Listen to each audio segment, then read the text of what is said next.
Okay, thank you very much. Thank you very much, Giovanni, for this kind introduction. Indeed, Carmen and Giovanni are friends of many, many years and dear friends. I had the privilege of staying at their place in Padova while in Italy doing one of my short postdocs there. And we've maintained the friendship for those years, and I'm proud of that. In fact, I was in Birmingham for a month of sabbatical research back in January or February of this year. So before it all started, when we were there, we were starting to hear news that the virus is going into Italy. And still there was nothing going on in the UK, but there was a lot of tension, a lot of preparations for the inevitable. And I barely made it. I think if I stayed with Carmen and Giovanni for another week in Birmingham, I would have gotten stuck there for probably 3 more months. So I made it back to Jordan, barely.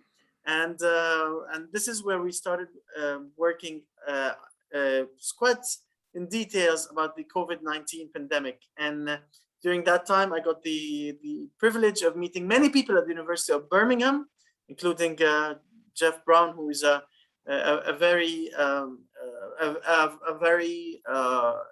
expert in immunology and a man of big discoveries. And it was a big pleasure to have the chance to meet him and also to attend one of Edgbaston's club's meetings. And that was really great. I think some of the faces are familiar to me. Met David and many others. Some I haven't. So I'm really glad to be here and be hosted by the Rotary Edgbaston club again. And I'm very proud of this online virtual relationship that we're trying to maintain. Right, so to get into it, I'm just going to, I know how big COVID-19 was at the global level, and I know how hardly England was struck, and the whole of the UK was struck with the pandemic, and how much energy and time a lot of people have put to redivert all the efforts to confront this pandemic. And in fact, the British, they've always been great at international politics, and they've still maintained their ties with many countries, including Jordan. So we have, you might be surprised to know that we have regular meetings with the UK embassy here at the crisis cell in Jordan to discuss strategy and share experiences. So that's being done at the professional level between the professionals. And what we're doing today is reconnect at the different levels and try to give you an idea of what's happening in the country as far as COVID-19 efforts are concerned. So I'll be sharing my screen right now. I'll try to make this as simple as possible, and you know, so that I can get the attention of most. And then if anyone has any specific or deeper questions scientifically, I'm happy to take them at the end. And please feel free to ask whatever you like at the end of my presentation. So can everyone see the slides from where we are? Okay, good. Yep. So I'm going to talk a little bit about the impact of COVID-19 on the healthcare sector in Jordan, and also talk a little bit about the efforts that my lab has been leading in terms of COVID-19 genomic characterization and surveillance. So just very briefly here to talk about, you've been hearing a lot about coronaviruses. Just to mention that to many, it sounded like coronavirus was a new invention. In fact, the family of coronaviruses is a well-known family. A lot of these viruses happen to cause disease to animals, and we're talking tens, probably hundreds. And 6 of those have been previously known to infect human beings. So coronaviruses are not new to us. As you can see here, some of them belong to a family called alpha coronaviruses, some called beta coronaviruses, and the majority of which, 4 of which, simply cause like simple colds. And many kids get it without even knowing. In fact, in our lab, we can test for all these 4, but very rarely do people come and ask to be tested. They just get a simple cold, it passes, and it's a coronavirus, and they never know about it. Now, 2 of them has caused some panic, and they were a bit more serious. The first was SARS-1, which occurred around 2002, 2003, lasted for probably around 2 years, and then kind of faded off. And then there was MERS, which is another coronavirus, which originated in Saudi Arabia, and an intermediate host was suspected to be the camel. So what's special about those viruses is that they're mostly hosted in animals initially, mostly bats. From those, they can either jump directly or into another animal and finally make it into human beings. Most of them can't make it from one human to another, and that's why they remain restricted. But what happened with COVID-19 mostly is that this virus was able to really efficiently jump from one human being to the other, and that is what caused mainly the pandemic. So just for those who are not very familiar with Jordan, no, usually the British are quite familiar, but when I talk with our fellows in the US, they always say, oh, Georgia? Is it Georgia? And I get a hard time explaining to them it's not the state of Georgia. It's a country in the Middle East. It's a small country of 10 million, the population. And as you can see, it has quite a strategic position. So it's basically surrounded from the north by Syria, from the northeast by Iraq, from the east and the south by Saudi Arabia, from the west by Palestine / Israel. And then also you've got very important sites like the Dead Sea. I'm sure you've heard about it. This is where you can go and grab your newspaper while you're floating and read it. This is the famous picture that you always see when we talk about the Dead Sea. You've got also in the south right here, the city of Petra, which featured in the Indiana Jones movie. And then our only port is here in the south. The name of the city is Aqaba. It's right on the Red Sea. That's actually our only seaport. So as you can see, we're quite landlocked. Whenever we want to see a sea, that's the only spot we can go. This is where you scuba dive. So that's Jordan in a nutshell. Let's talk a little bit about the epidemiology of the virus in Jordan. So I guess talking about the pandemic globally, this is data that's captured on the 9th of October, so not very long ago, a bit more than 1 week ago. And you can see that this virus has infected so far more than 238 million people, with close to 5 million people dead. So that's a serious pandemic that we have not seen in many, many years. Of course, it's had its toll on the country as well. Apologize for the Arabic writing. This is the Ministry of Health website, but at least I can translate, and the numbers are also, well, these are Arabic numbers, by the way. They're meant to be Arabic numbers. So we've got so far around 832,000 cases of COVID. So remember, we're talking about a country of 10 million. So that's around 10%. And these are the recorded cases, because there were a lot of cases where people got sick and they just never went to get tested and they were never recorded. So we expect this number to be significantly larger than that, probably somewhere close to 2 million, maybe 2 million people. And the total number of deaths so far in the country is 10,000. If we look at the vaccination efforts here, you can see that close to 4 million out of the 10 million have been vaccinated so far, which is a decent number. If you add up the number of people vaccinated, around 4 million, with the number of people that got sick already, which is around 2 million probably, that's 6 million out of 10 million people. And Jordan is quite a young society. So you've got a lot of kids, probably the 40% that are left are, predominantly kids, which are not heavily affected, generally speaking, by the virus as adults. So now Jordan is getting into a better place after 2 big waves. The first wave was back in September 2020. So this came a bit later than the UK because we went into total lockdown very early. And then things, there's a lot of non-pharmaceutical interventions by the government to decrease the cases, and things were really going down until in January or late December, the UK variant, the Alpha variant, came into the country, and that generated a second wave in January and February, which was also quite serious. And now things are quite stable, with less than 1,000 cases a day and less than 5% positive tests. So although we do have the Delta, it's happening, but things are a bit better. So what is the impact of COVID-19? What was it on the healthcare system in Jordan? When talking about the healthcare system, there are many aspects of it, and I'm sure the challenges have been also confronted and seen in the UK. One of them was on healthcare facilities. We had hospitals that literally refused to take COVID patients. They said, oh, we're not going to bring those into the hospital and ruin the reputation of the hospital as that one hosting COVID. And they really, in terms of, from a business mentality, they did not take any patients in the beginning. And that caused a lot of pressure on public hospitals.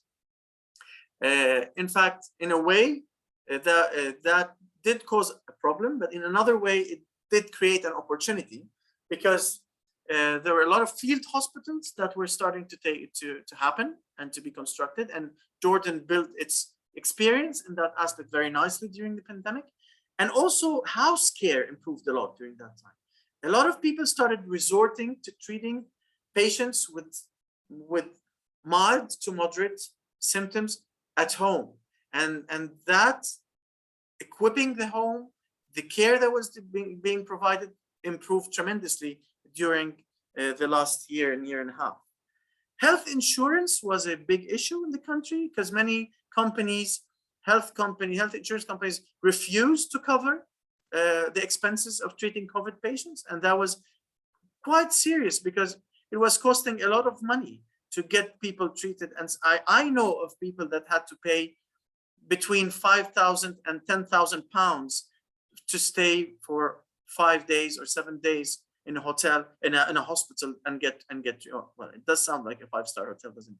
So to get treated. So that is now quite an issue happening in the country, to start and really find a solution with health insurance companies should another wave come in, or should even another whole new pandemic hit the country. We would like a quicker response from these and policies that are already in place. Pharmaceutical companies, they have not had their chance to also play major roles.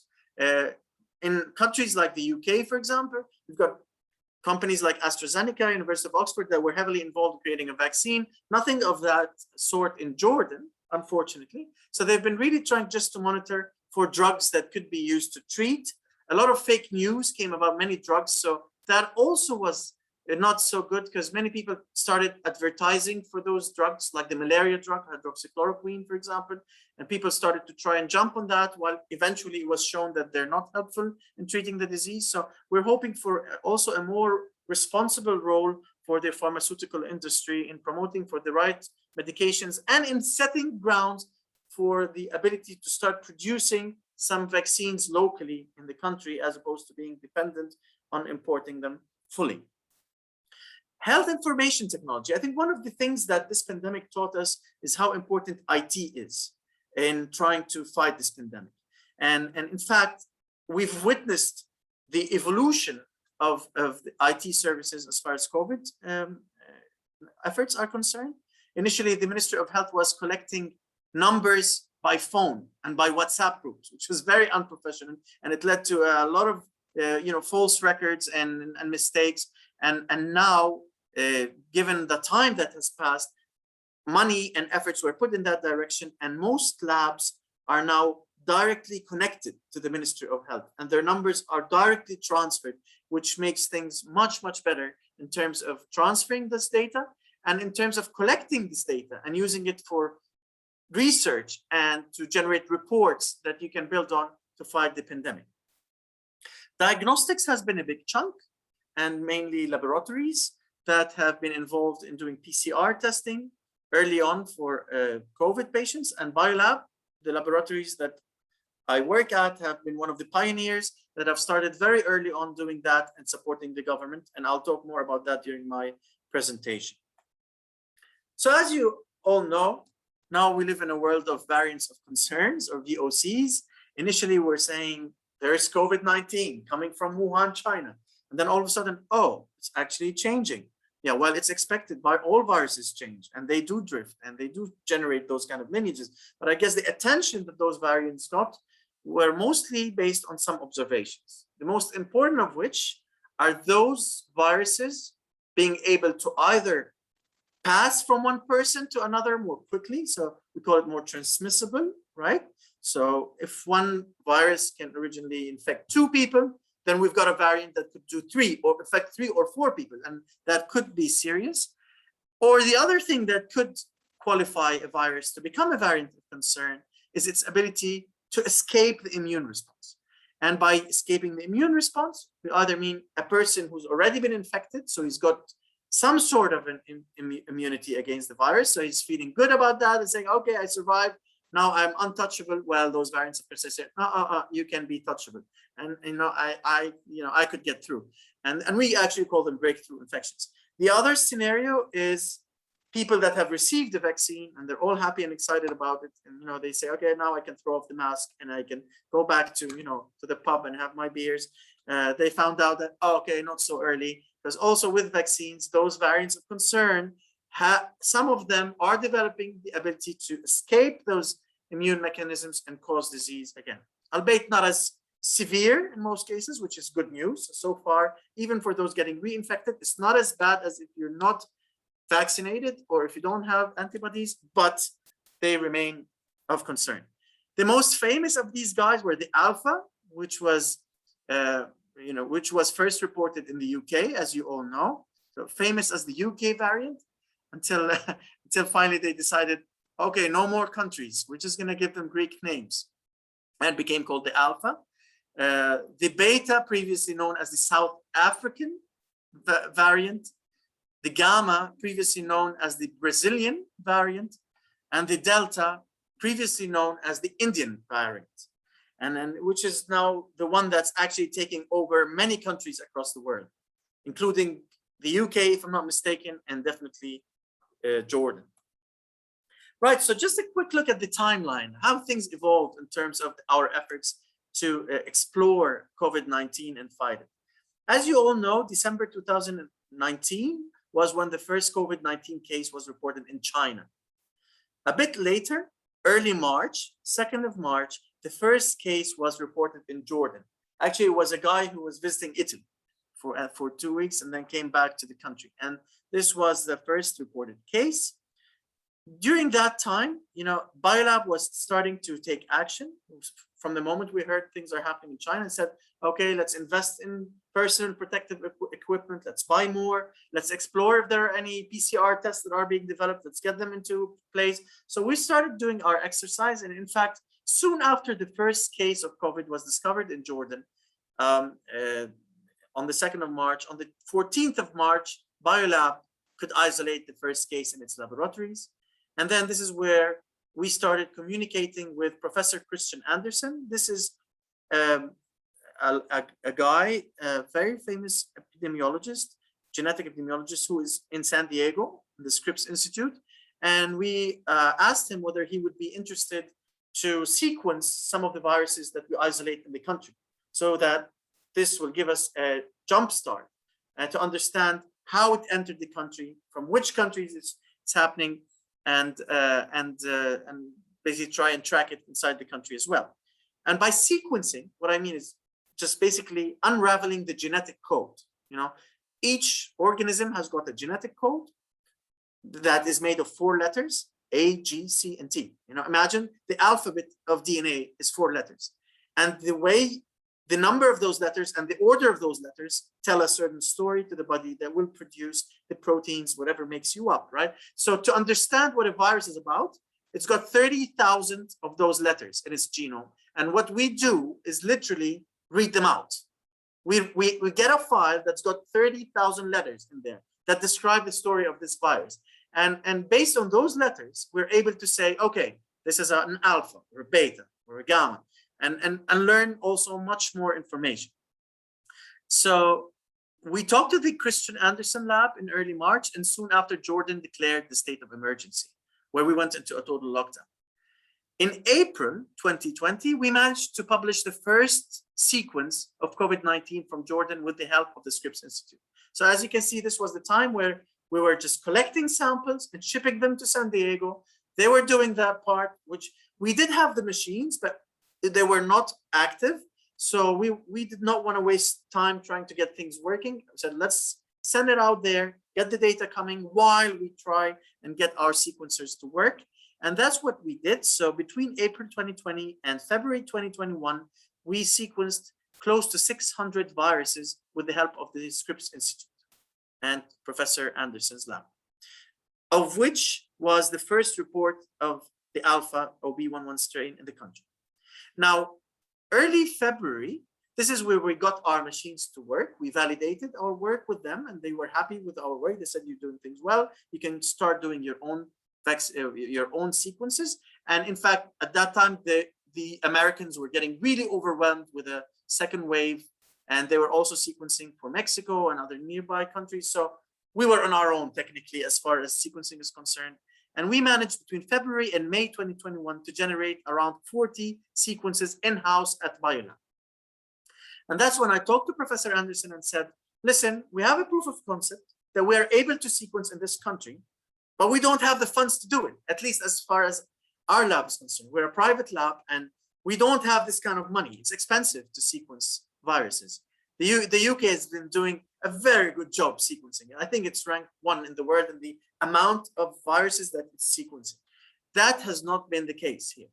And this is when Professor Anderson suggested that we apply for an award that's part of the National Institute of Health in the US. It's called CREED, so it's Centers for Research of Emerging Infectious Diseases.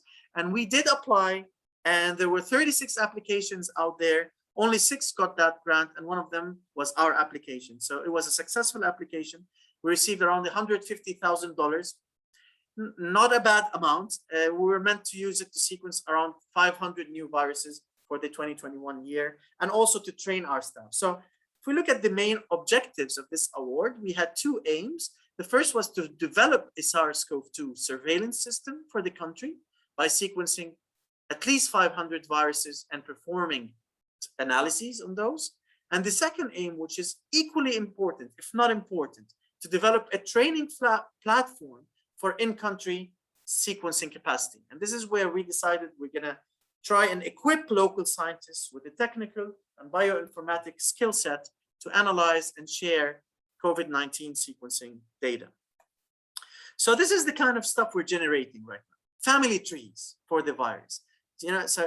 Sometimes you ask a person, so what's your family tree? He goes like, yeah, my grandfather, James, gave rise to my grandfather, Mark, who gave rise to, so we technically do the exact same thing with viruses. We just say, here, the great-great-great-grandfather is this yellow dot here, which is the Chinese virus. And from there, we try and follow up all these viruses as they diverge into different families. And as you can see, when we started looking in time, initially we found that there were, back in September, there were 2 main families of the virus in the country.